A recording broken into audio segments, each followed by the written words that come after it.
so few films that come out in Hollywood today with the pedigree of this film, the expectation, that have such an incredible ensemble cast of black actors. What is it like to be a part of that cast at such a high level? First of all, I'm going to let you know I just got goosebumps by you saying that. You can probably see him if you zoom in. But I feel like that's extremely powerful, man. And just even to be in that lineup of what's coming in. You know what I'm saying? Because we look at our OGs and we look at Will Smith and Denzel, and we admire them so much, but we know that we're going to have to come in and try to do something just to keep that alive. So just to be considered as one of those is that's amazing for me. It's just to be working with these guys. It's important that we tell our stories too, or be a part of telling our stories. And we just happy that Catherine really trusted us to tell it too. We came on set.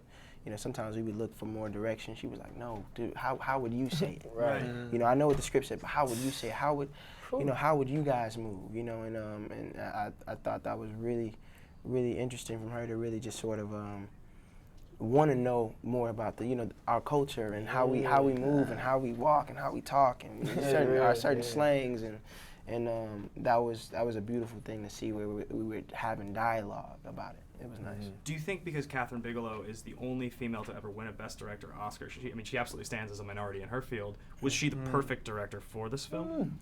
I think Absolutely. so. I think so. That no one could have told this story in the same way that she did. Yeah. And she told it very, very real and very gritty. She didn't pull any punches.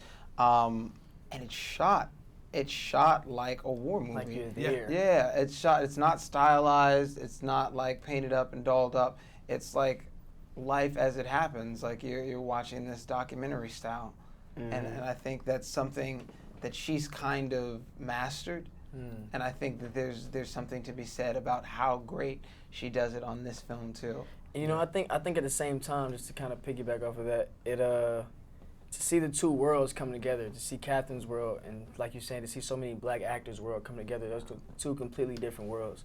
And so I feel like she's the perfect person to do it because she was so open to it, but also she brings a whole new crowd. It's not a black director. It's a completely different crowd that have watched Her Lock, has watched Zero Dark 30, that knows the work that she does. So On that note, in the theater, obviously as a white journalist in a very diverse theater, I felt this tremendous amount of guilt, social responsibility for the history of this country, and just it's such an intense film.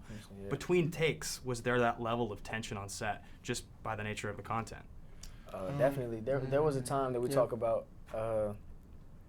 We were in the hotel, the Annex, and we were shooting a scene, and one of the cops, Will Poulter, he broke down into tears during the scene, not even after, during the scene, and everybody was just like, "Oh snap!" And he was really crying, and it was just like how many more times do we have to do this?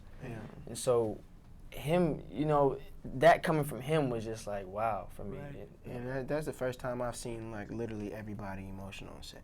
You got camera holding the camera, just trying to keep it together, trying to fight tears, and you got makeup, grips, and all the people that make the movie really come to life behind the camera, just in tears. And that was a hard day. Yeah, it was probably one of the hardest. And but being in that motel, that was the first thing we shot.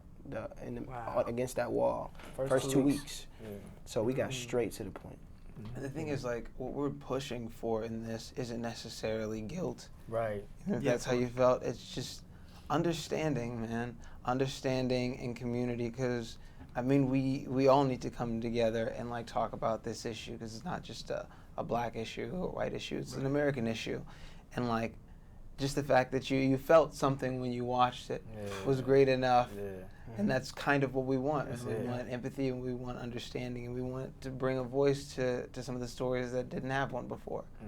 There's a sense of quiet at the end of the film. It's the same quiet at the end of Zero Dark 30. When you walk out, you almost feel like there's not much to say. You can't breathe almost. So last question is kind of a silly one. What's the song you sing in the shower when no one's around? The silliest. It's your dream karaoke song. I just had to ask. Song you sing in the shower. Today, it varies, man. It varies. I was probably singing some Young Thug in the shower this morning. Completely different from Detroit, but it varies. I don't know what I'm singing in the shower. I sing songs all day though, so it's just I don't. Oh no, I think it's different. Being I don't know. I guess you sing in the shower. Wait, you know what I sing in the shower? Oh girl, you're my. Oh my, oh my. Yeah. It's my song, my kind of Yeah. Gentlemen, thank you so much. I really appreciate your time today. Thank you.